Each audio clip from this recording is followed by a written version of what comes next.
weeks na chetezi azụ a wee kpụrụ ya wee sị ya ngwa bụ onye ka ị nọ o wee sị ka o je gosifa odurufa jee tụọ onye na ọ bụrụ onye anwa ka ọ nọ na bed boy ya bụdechara innocent because ya bụ na onwe di na kwuru ya bụ nwatakịrị dị afọ 16 mana ọ nọ sikpodoziri ya asị nọ na nke ya ka ọ nọ for 2 weeks because na ọ na-protect the actual person ọ nọ na nke ya for 2 weeks so mmadụ na-aba anọ na nleka nyanwụ na onwe ya bụ nwa dị 16 years amagoro m ụdị ụfụ obi ga na-afụ parents this girl because nwa dị 16 years o kwesịbeghị ịma nwoke ịghọtago o kwesịbeghị na-edina nwoke ihe o kwesịrị na-emewe ife esi ahụ ọ bụla wayek ka ọ chi nene wayek but here we are ọ bụrụ sọsọ na ọ na-eme ihe o kwesịrị ma ọ na-asịkwu asị na-asị nke ọjọọ ya nke bụ na ọ chọkwuru dị mma na onye ahụ a ga-abanye na nsogbu kwefu ndị Gen Z generation ana m ekwu ya na-ekwusi ike ndị ese ndị ọkwa gị as a parent ị kwesịrị ịta anya n'anị dị very very careful with ụmụaka ọtachọm ịma ife ilo kpọọ m na 07060485853 ma kpọọ na 0915-570-8347 or isendere m WhatsApp YouTube message na Vote Odenigbo ma isend ya Facebook message na Vote 104.3 FM. Hello? Kime? Ede Valentine no.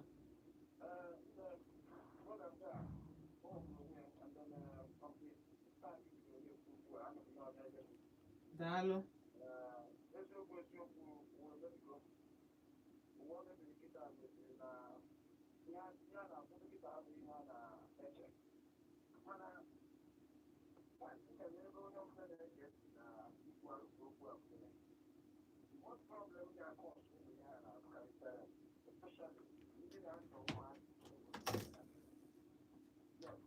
kwesịkwara ịkọntribut mana ịmago nwa na-anọdebe nna ya nwere taịm ọ ga-abụ nwatakịrị pụọ n'ụlọ jụọ ya kere ebe o jere nwa taịm ọ ga-abụ nwatakịrị bata jụọ ya kere ihe mere o ji bata by this time not only nwatakịrị mmebi ọ na-emekwu alụmdi na nwunye ha afet bikos na ndụ ụmụazị na-ebi kịta anyị aghọtasịrọ then ọ dị ka ibi ha nke nwoke nke ọzọ eji edetụ aka ebelivu lot of kama ihe ji nwoke ahụ bikos na ife atọl na ọ traghịrị atọl dị na ya bụrụ na ọgbọ onye nwa ka nke nwaanyị nọ na nke ya otu wiki ma ọ wiki bụ ahụ ebelivu na iwe chukwu dịkwa datụmanụ na arụmerụ dịje ejije tụọ ya aka so isi nchịkọta okwu ma wụrụ gịnị ndị parents anyị ndị nne na nna especially ndị nne na-anọ ụmụazị nso kwesịrị ijikọ ụmụ ha ọnụ bikos ọ bụghị ịtụ nne nwa nwa bụ isiokwu ihe bụ isiokwu bụ mgbe nwatakịrị ga-eto kere otu isi gbachiere ya kere otu isi wee nye ya ndụmọdụ otu oge esi wee ndụ ya ka ndụ ya bakwa anya ya uru amamịghọta mmebi ọya bụ the main important thing dị na ịmụ nwa so otu a ka m na-etinye ọnụ na ya. Thank you.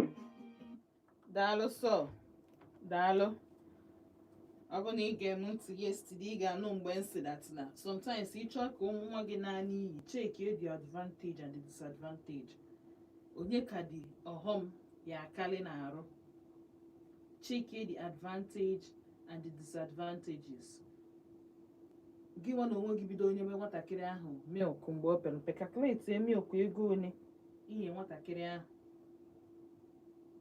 calculate mmiri ara one gbapụ gị n'arụ how much food you need to take so that gị wee na-replenish mmiri ara ị kwesịrị na-enye nwatakịrị ahụ gị nwa na onwe gị bụ nna check how many times air pressure gị mgbe nwaanyị dị ime nkọtete n'ime abalị ọ sị gị na ọ shawa ma mist with anya udene ka ọ chọ ma ọ sị gị na taa nọ nzu ka ọ chee taa wee chinile gị welu chọk wee mee nnu wee sieli ya check all the pressure all the stress ị ga through o deserve na nwa a na-etolite give up on that child. O deserve that na ikwesị ịnọkọta isi na ịda mba na ike agwụgo gị na ịchọzi ịzụ. O kwesịrị na nwatakịrị a kwesị isi na be gị pụọ, because adị m sure na ọgba ha aka ọ ya achị akwa pụọ for 2 weeks. Nwa dị 16 years isiro oke ka iduru ya jee ebe ọ sị na ọchị ije ma ọ jụọ ya kere ebe ọ ivo mma ya as ọkwa na be gị na ama mpụ apụ atọ. In fact amụrụ gị ọfụma na ya laruo n'ilo. Hello,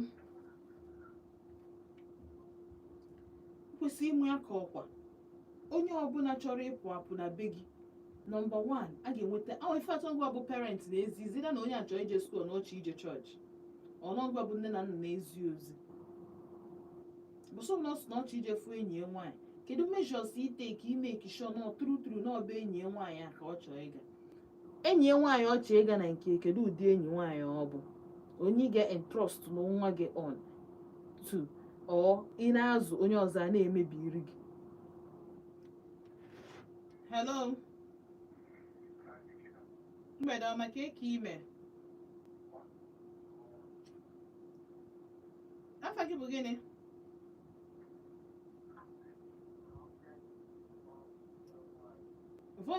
Voice gị na-ebreki, ọ dị m anụ iyi na-ekwu. Ngwa gaa n'iru ka nna esi na afa gị bụ gịnị? Ezi Imo from Ojoto, nnọọ.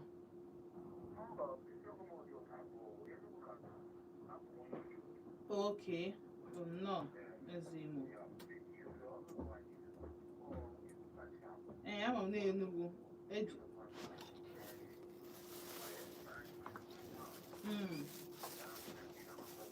Okay. I just can't get on living try and then get more one topic in a western. A topic in the module, a topic in a balumadu. Or come on and be in try and get more because now but now minimum ever got so now banana but I think on a little not go and get it ready. So it will be why she let me participate today. So I'm on the road, but I want onye ọbụla dịcha nnọọ mma.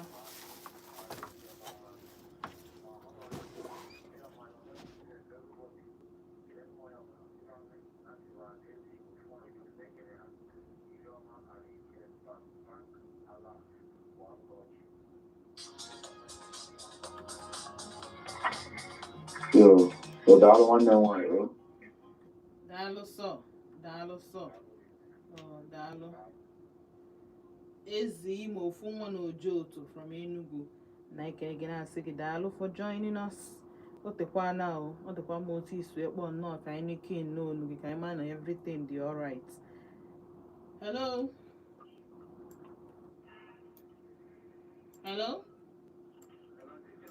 Mgbede ọma ka eke ime. Adị m oyi.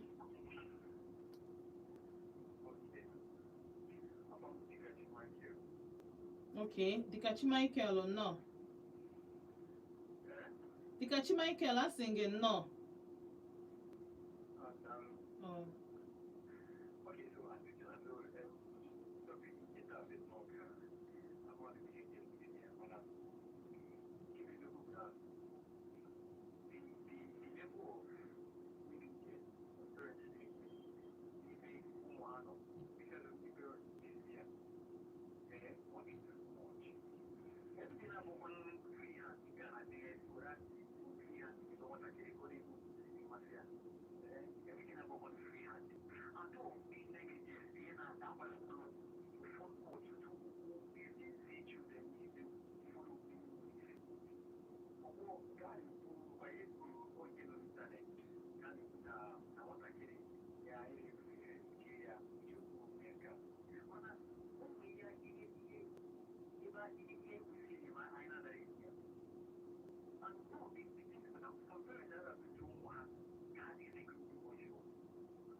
Daalụ sọ.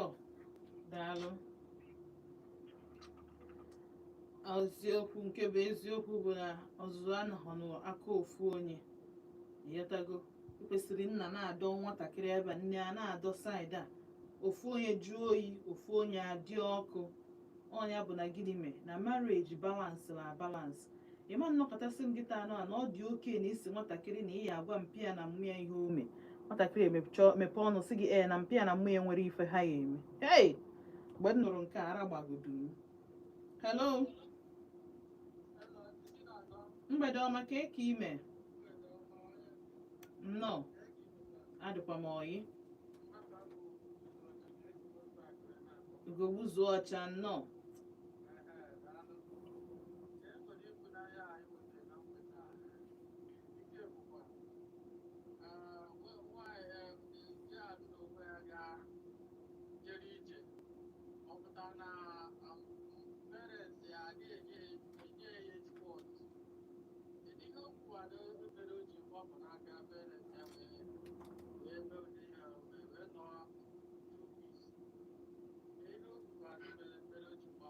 O nwekwa ihe okwu mere o ji wee gbapụ.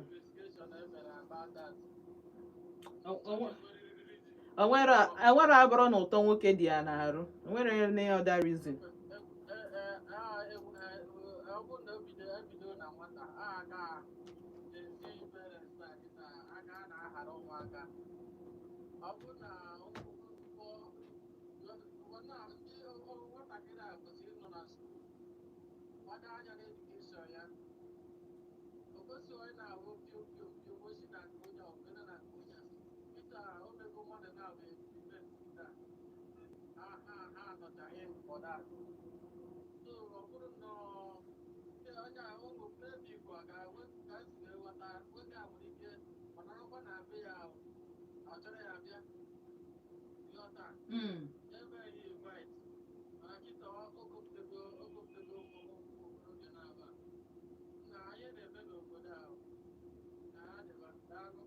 Daalụ sọ.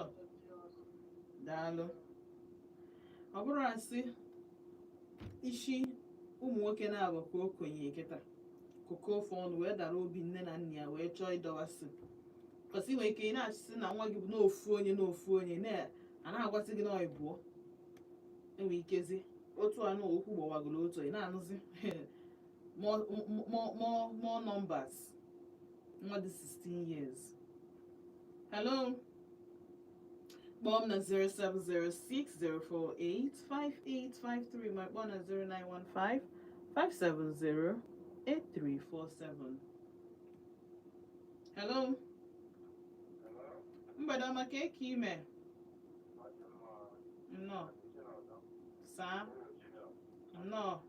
Junior Owo. Nnọọ. Gaa n'iru.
Amen. Dialo 0706 048 5853. Hello. Kekime. I do. You got fucking ABC bye. I thought as much. No. Anọ m ihe ikwu na mgbede ana m anụwabịakwa ihe ị na-ekwu ọdịzualụ mana reaching you people na-adịwakwa ka ọ bụrụ na onye tụrụ asị obodo oyibo izu n'okwu n'okwu na mgbede anọ ka m gwa gị nke bụ eziokwu ihe a na-asị nwoke zụọ nwoke na nwaanyị ọ zụrụ nwa ma a zụrụ nwa. I just believe in myself. I'm a single mother. And the single mother in Kembo, highly undiluted. Agwa ndị mmadụ weda ma diga ọnụ ma diga anụrụ ịma ihe ahụ ị na-achọrọ ka ụmụ gị mee emenya n'iru ha. It's just a simple arithmetic, but ọ na-adị anyị ga-asị na ụmụaka amara ihe. Ebe eziokwu na ụmụaka dị very intelligent. Ihe ha ma karịrị ha, but they keep on na-flow. About speed. If you don't catch them young, then forget about it. Because the world is so corrupt. So the only remedy, Abuo. I can remember when we were training our kids, our friends, even now open a church, a nurse, hey, my first girl was 5 years. The last one, the year plus. I have 4 of them. I'm not sure I check it. How? Or call them can miss name. Listen, I'll be telling you people.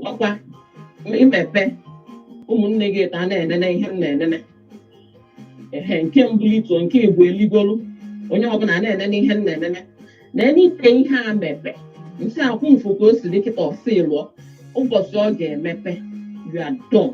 As in, you receive it. I don't talk much. I just use my eyes. How am I saying this? If you catch them young, I can remember when there was a time my daughter, my first girl, she was 3 years. I gave her my parents. Then all of our family friends came. I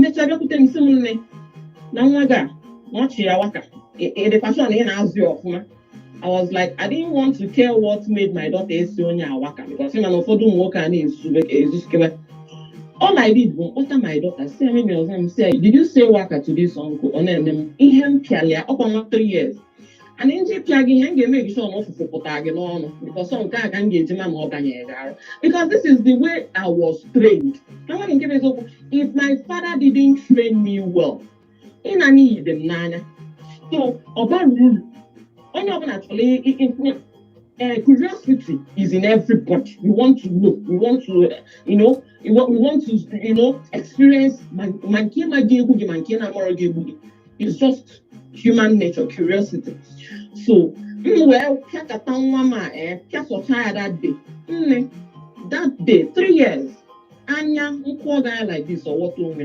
Now, my naga. And again, my last job. ODENIGBO can't hard ride. Oh, one day, mommy, I'm I'll call 911 for you. Say, na Nigerian, say no problem. Why did this girl piaka? Oh, for support and all that day. Even what about the room? You went and told mommy you call 911 for you. Try it next time. Yeah, correct and reset her brain. Right now, Adam Nwata, she's in Abuja on a main service. Yeah. My second one being nurse. My last two kita han or UNN.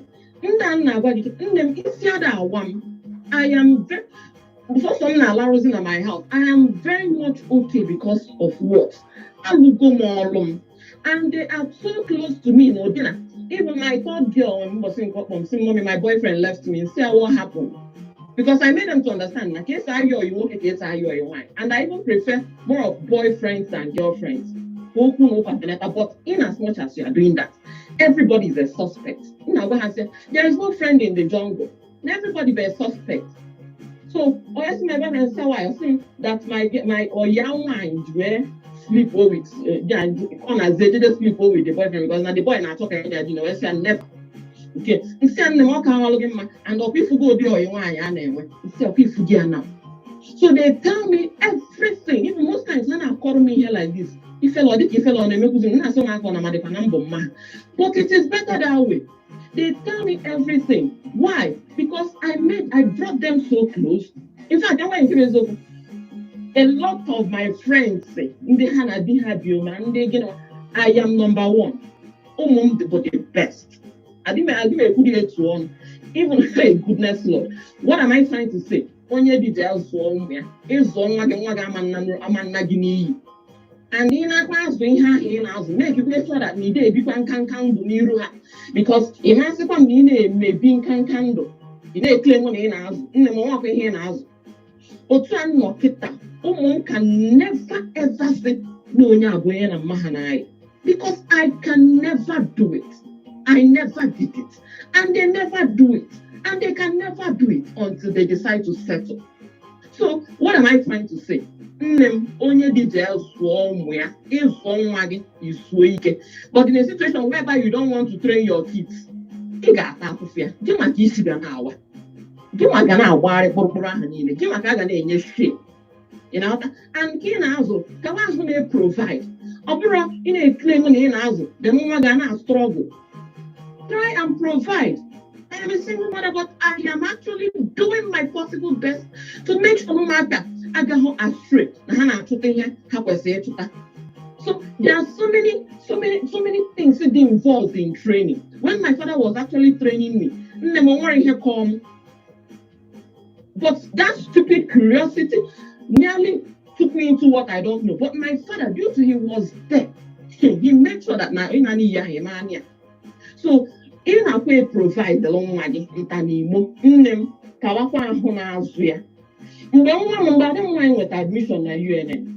Upon the first year, what about UNN, her second year and all that. Do you know what? When she came back, I about 9 o'clock. You have to run a lodge. Now you neck ever. Check yes, Port Harcourt Express, Ibala Express, Bagawa Unique. See where are you? I'm in the lodge. Around 9 o'clock. Only me. Over that time, say I'm going to brew 1 bag of pure water. She will be like, Mommy, you mean it's 1 bag of pure water that I brought you? Say yes, not for 1 bag. She will say, oh, that and say, you know why I'm doing this? Yes, me have anything but some match or the unexpected. Where both at the north. No, new school, new lodge, I can't go on. So what they knew that their mother is capable of anything. And their mother is capable to love. And their mother is capable to give. So Biko, in a nutshell, a lot of Akoko na radio. Oh my goodness, you should about him. Why is it our parents actually if Nitia on social media? If these are people that have children. Then give them no idea method here. Can you talk and give me? This slow able so that you can't have your cake and eat it. I mean, You can. you can't eat your cake and have it. No. The correct thing is that you can't have your cake and Okay.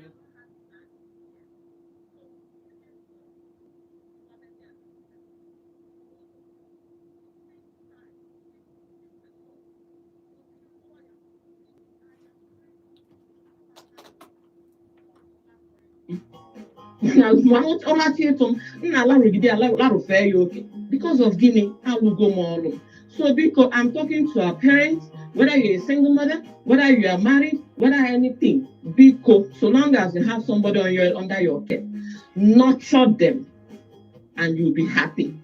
Thank you, Auntie Chinazo. Dalo so Nenna. Dalo, and the reason why you have to speak extensively because I'm able one of the few mothers but that na inwelu an iron fist. Igbo one of the few mothers nwelu an iron fist and Igbo I'm saying that your husband go late. So easy. But one thing ị ga-abịa in mind bụ na ofu onye a na-azụ nwa mba ọ dịrị easy but ihe emenwu ya ma ọ bụ na ịchọ you can ma ọ bụ na ịbụ a lazy person. Ọ bụ na ifiro na ụmụ gị bụ too much responsibility for you. Ọ bụ na ifiro that the world is against you for even taking away your husband or even making you a single mother by any means whether no ịnụrụ di or di late or na ịtụtara ime the man ahapụ gị or na ị just jiri aka gị si na ịchọ ịbụ baby mama no man drama. So whichever way ọ bụ enwe ndị nwe iron fist no doubt but onye ka eji emechekwa si na ofu onye adị azụ nwa abụrụkwa maka nne na abụrụ maka di gị ọkwa ma ndị ilo dịka otu anyị si wee si na nwa gị chere mmadụ wọka kịta anụwa imagine na ije gbachitewelu nwa gị n'iru that person I promise you nwa ahụ ga-eje echi niile mee nke ka njọ because ọ ma na mmụ ya bụ an anyhow person. Because I'm an an anyhow person. Hello? Madam, cake email. Good evening. Can I forget ABC Abuo? Papa Ejima from Iva Valley. Akwa Iva Valley ka isi Abuo? No, gani yuru. Okwu kana ngega.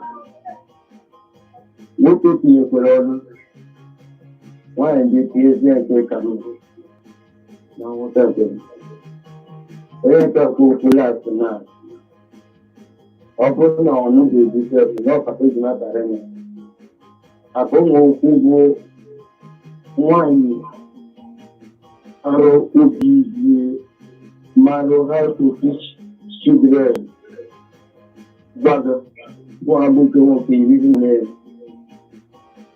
ihe o chitere na-aba aka oyibo sugo n'otu ga-esi n'ọnọdụ bụ abụke nwaanyị ka ọ ga-esi ebe and ọ bụrụ ezigbo ezigbo aka ka eji azụ ụmụaka ihe ọ bụla obi ihe ọjọọ ị na-eme ememe n'iru ụmụaka gị maka echi maka ụmụ nwaanyị na-ada ajụ nwa ha ebe ọ bara ihe ama na ọ na-aga nke ọyị ha nwaanyị aka ihe anyị kwuru n'oge a na nwaanyị a na-ekwetara m anya dịka nkegwu m nwa 15 years adịsị na-abịa abịa m chọrọ n'oche aka family issue eji and ọ bụrụ otu aka ishite ekene kelere ụmụ nwaanyị a kwuru okwupụta ọ zụrụ adịghị ịnụ adịsị na-abịa kwuru otu ahụ onye bụ ọgọ okwu na-adị igwe ntị ometụta n'obi ihe na-alụ ụmụ nwaanyị ọbụla nọ n'ụwa biko etu ọbụla o si bịa ka ụmụaka ọfụma ọrụ emepe etubechi ụzọ maka egere ntị esi na ha ụda ọ bụrụ mere ibe ihe n'elu ha esi mba atụgbezi ọmọnye m nọ ya onye ka tebụl mọnye m mbụ onye ka daji ememetaị Eji okwu ibe m ya azụ nwa na eji ibe m azụ nwa. Ihe ọbụla m onye ọbụla mụtara nwa na emeta ga-esi ike ike ya ka ọ bara gị uru etu nwa ya si kwuo mee ya. Ọ bụrụ onye tiri nwaanyị ihe bụ n'etigbuo ya. Ihe ọbụla bụ na imepe ine anya atọkọ ọbụla iji aka ya zụọ kirike ọbụla otu esi kirike na be gị ọ ga-adị mma iweta. Nke ụmụ nwoke iletekwa otu nwunye esi ekirike ụmụaka gị ekwu otu ekirike ya maka na ezigbo agwa bụ mma nwaanyị akwụkwọ nkwugbu nke elu ya na-adị nke agwụgwọ atụtụ na-aga anagatiga nọrọ aki ekene ekene nwaanyị ahụ.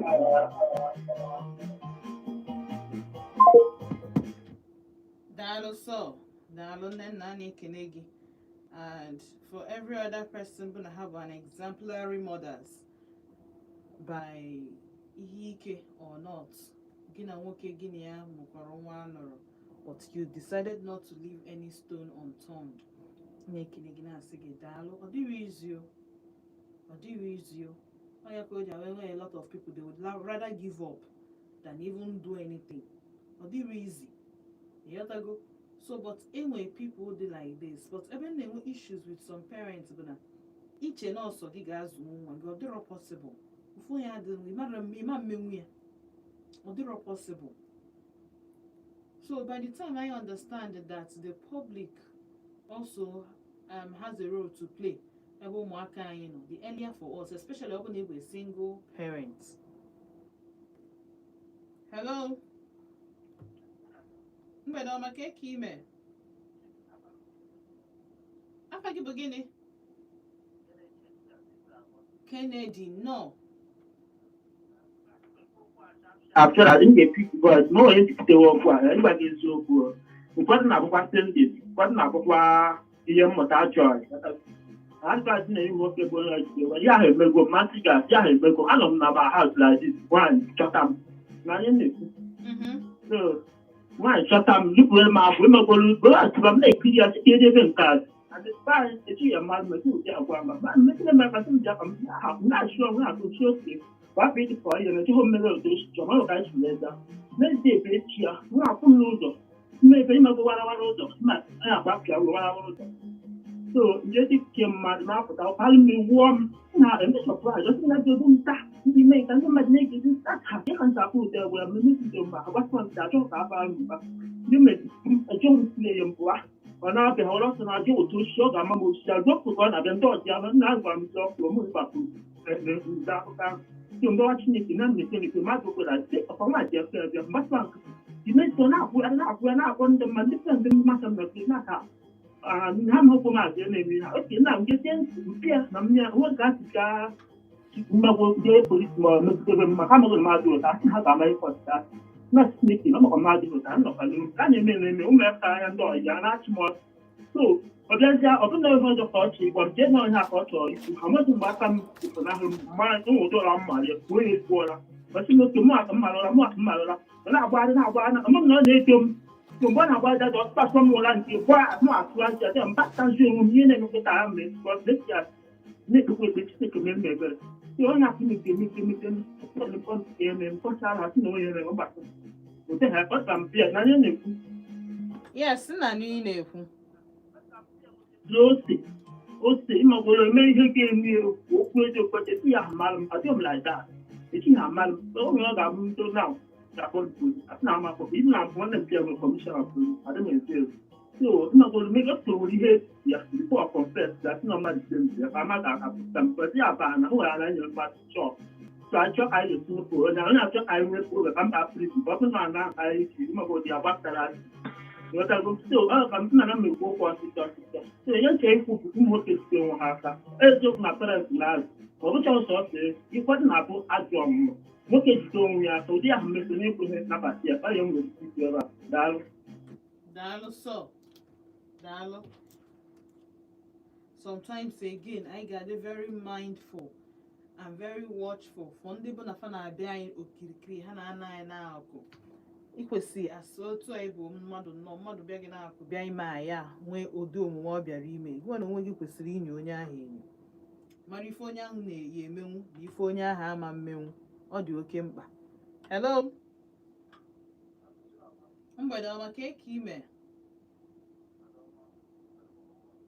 ka afa gị na ebe isi akpa anyị. Sunday ede nnọọ. Maka ọ gbagbuo onwe ya Daalụ. kịta karịrị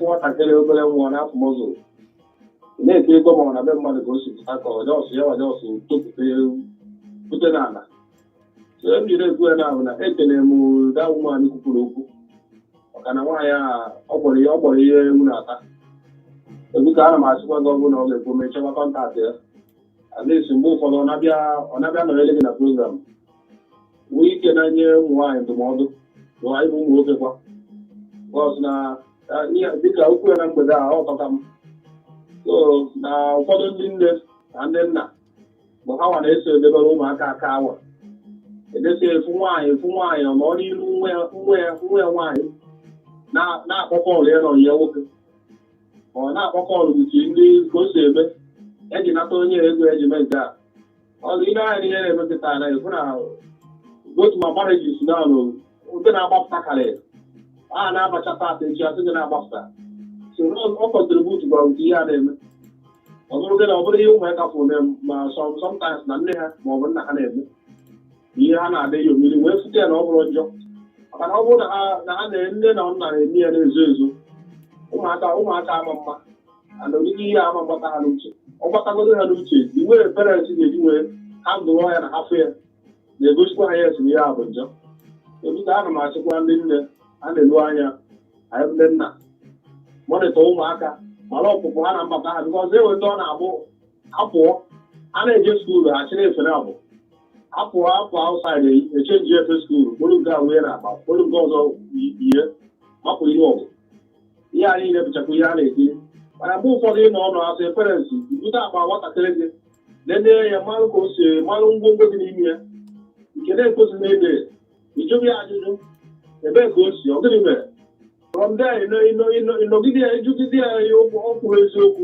irigoro ya elu mgbe ịkwụkwọ ya kụwa ya ya waga mayas na n'iwepụtaghị anya ụka eji anya ochi wee na-ajụ ajụjụ so ihe a niile mana ụfọdụ bụ abịa etu ọbụla esi mete ya nwa ya emetụkwana ya ka biko kwana ya chekọta ka nke a mee a na-apa mpe ya ihe niile ọ na-eme afụta ya n'ọdịgo uru ngwa abụọ ịpụta apalụ mba foonu nnukwute android foonu panye nwatakịrị na-etobe o buru foonu n'aka adakpuchie ọkpọpe foonu na-aba na webụsaịtị dị iche iche wee na-ekiriche ụmụ ihe na-ekwesịrị onye ọ ga-ekiri maka na mgbe ọ na-ekiri ihe ndị ahụ na-ereche ya nke o ji bụrụ mmadụ ọ gara ịmụ ihe ọ ga na-efu iri ana okiliche ya ọ ga-ara iji ka onye praktis ihe ahụ kwuru mmadụ ma ọ were kọfet so na mgbe ụfọdụ foonu ahụ a na-apanye ha na ụda eji a na-arịchakwa mma so ka m si ga ntinye adụrụ mana kemgbe gọọmenti meziri ọ bụrụ iwu na a na-ebezi nwatakịrị ugwu maka mgbe gboo na-aba mụọ nwa ebe ya ugwu dozie ahụ nwaanyị ka ọ ga-adị nwaanyị anọrọ onwe ya mana nke kịta onye ọbụla fụbosidi na ọ bụ amụọ ya hapụ etu ahụ ọ dị before you know it ọkụ karịa chọwa ebe ọ ga-ejekọ ya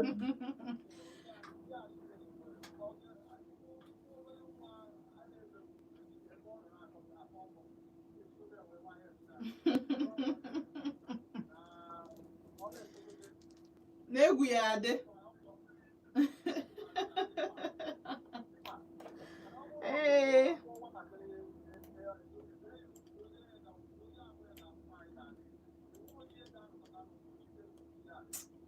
my brother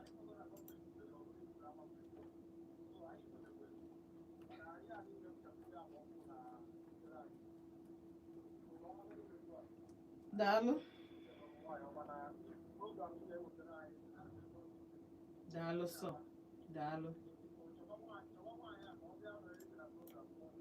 nsogbu adịrọ daalụ sọ daalụ adọ nke nwatakịrị anaghị ebizi ụmụ nwanyị ugwu amarọzi m na ọsọ ụmụ nwaanyị ka ọ nọ ụmụ nwaanyị na nwoke ọ nka m aghọtara I don't even know how to feel about it ịghọtago mụnwa chọrọ mụnwa ya achọ ibi nwa nke m dị anya mmadụ anọrụ bi ya kutere onwe ya okwu nwaanyị laikikwa ibi onye ga anwụrọ m anyị niile ebiche anyị anwụrọ mmadụ anyị anwụ hello mgbede ọma ka eke ime daalụ ka afọ gị na ebe isi akpa anyị anwụ anwụ nnọọ gbapụ ya ọsọ oge adịrọzi ihe ebe anyị ekele m n'ihi na isiokwu ewepụta tata ọ dị ezigbo mkpa ihe nchọrọ itinye na-atụfuru oge ebe na oge adịrọ ịfụ ọtụtụ ihe na-eme tata bụ ihe ndị nne na nna anyị nkụziri ụmụaka anyị chekie ụdị akwa a na-eyizi kịta ihe afụ nne erichi akwa na-ezi arịa na-aga ịmara na ụmụaka na-amụta ihe ọ bụla ịkụziri ihe the first teaching ị na-enye ụmụaka gị bụ akparamagwa gị ihe ọ bụla ị na-eme ha eme ndị Igbo si na nne nwụ na-ata agbara nwa ya na-eme ya anya n'ọnụ ịchọọ ka ị nweta ezigbo ụmụaka bi ezigbo ndụ maka na ndị ọbụla bi n'ụwa amụọ nwatakịrị mind you ọ bụrụ na ị chọrọ nwaanyị mgbe ịmụ nke gị ịmụ ọnwa nwa gị ga-achịkọrọ gị enweghị ihe i mere nwa ịmụrụ ama mmiri times 2 ihe a bụ ihe nchọrọ itinye achọrọ dị obere omume na mekele ndị Igbo kere ndị be anyị ndị wishiri mbe eze ndị nyere m gift nna achịkwa udo dị unu anti Chineza ụbọchị tata mara anyị mma bye bye so alright so ama abịa na njedebe n'ụbọchị nke taa si unu ndị niile na-akpọ m biko nke ọ dị n'echi ka ọ bụrụ ụbọchị ọzọ mụnụ ga-anọ na Volt 104.3 FM but meanwhile I nwere 1 or 2 or 3 or even 5 things I pick from topic anyị n'ụbọchị nke taa nke izizi nwaanyị or a single parent choice nwa ya ga-azụ nwa it's your choice but ofu nwa adị azụ nwa it also means that as na ịbụkwa a single parent onye ilo si gị nekwa ife nwa gị mee baalụ nwatakịrị ahụ mba n'iru the elder ka the elder marụ that na one na-esọpọtụ ha ihe ọjọọ ahụ nwa ahụ mere na ịnarụzie n'ụlọ esi nwatakịrị a so na ị na-echere m anya wee bụrụ mụ abụ mma gị ma mpa gị ka ị ga-eme ụdị ife a deserve ị nwezi ike ijizi nwayọọ ọ bụrụ nke ịpịazi ịpịa ịtarị mụ abụrụkwa ndị spare the rod and spoil the child adị m eme gentle parenting gentle parenting na wetara anyị n'ọnọdụ anyị nọ ya mere nwa 16 years ga-eji wee magolu nwoke at that age 2 for that matter ebi ka a tọọ anya na kịta ọbụna ha karị 2 nke ịbụọ wee bụrụ ụmụ nwoke bụ na ụmụaka 16 years bụ ife na-adị unu mma na-arụ ọkwa efu ụmụnwa dị ma emere onye ọbụla ebere aka ajụjụ anyị taa akara ịdị iche na ọ bụrụ na nke nwoke ọ tụpụrụ aka dị innocent ihe anyị kara ị na-ekwu kịta anụ a bụ na nnukwu ụmụ nwoke si ata afụ n'aka ụmụ nwaanyị azụ ha azụ but ị na-echere anya ajụrụ masị na ya bụ nwatakịrị nwoke mana this girl dị 16 years obi kaa gị ijedalụ nwatakịrị mebie nke ịtọ bụrụ nwa parent bụ na mpụta ụlọ a na-egosi nwa ụlọ ife niile o nwere 99 days to show off ihe ọbụla m chọrọ igosi nwa unu then one day for nwa unu ime unu gịnị ime unu 30 one day only ka ya bụ nwatakịrị ihe niile ịmaka bad examples niile ị na-egosi nwatakịrị and just one day ka o ya take bring gị down. So it is now left for you or your choice ịma otu ịchọ isi wee bi ndụ n'iru nwatakịrị gị. Nke ịnọ wee bụrụ ụmụaka bụ na mpa unu na mma unu na-agwa unu okwu unu anya anụ unu decide ya that no age no time unu nọ ya ka ya na-akpịa unu rebel at that age jisi n'ike na-erebel kwanụ nwatakịrị na-ata akara bụ ego ka ọ na-ata betanụ ba na-arụ nama akwa ifuru otu nne nna si awọpụ o jela rụọrụ onwe ọ na-ekwu ya ekwu. Why? Because ọmagodot na ụmụ ya ma put ya in trouble. Ma ihe kacha egbu parent bụ na ị na ebe ị nọ each day na-asị Chineke na biko kwa ife eme na nwa m ma nwa arapụtakwa na mta ihe eme na nwa gị bụ na o nwere ike ọ bụ na ọ na the right place at the wrong time. Mana kwa ifu nwatakịrị nọ at the wrong place at the wrong time bụ nke ka jụrụ because nwatakịrị a ma na ebe a adịrọ mma ọnụnụ o jere Abuja, o jere obodo oyibo, o jere the west, mana ọ ma na ihe o ji maka ya wee bịa bụrụ that place ọ na that point and ọma, but still o jere ebe ahụ. So nwatakịrị ọbụla bụ na a na-ekwu adị anụ, a na-egbu achara a na-eto, one day ị ga-etote nke ọ ya wee gbuo gị amụ ịgha ọkụ. So you gotta be very careful. Nigeria is not smiling. Our justice system, they messed up. The youth are not even helping matters. Erona case, they are not willing to help you. So help yourself, help your family, and secure your future. Ebe ka ọ ga-ahụ nọ na ama m na enwere many other things ịmụta n'ihe eji maka ya wee bịa as a parent and as a child. Ka ọ dị n'echi, onye mara asụsụ onye onye amaghị asụsụ ọ na-anụ, oriri ama bụ na-eji ibi ụgwọ. Agbacha ọsọ agụọ mile. Anọ na na-akụ mmiri ofufu ncha abaa gị anya. How to find Chike featuring Flavor. Dewo.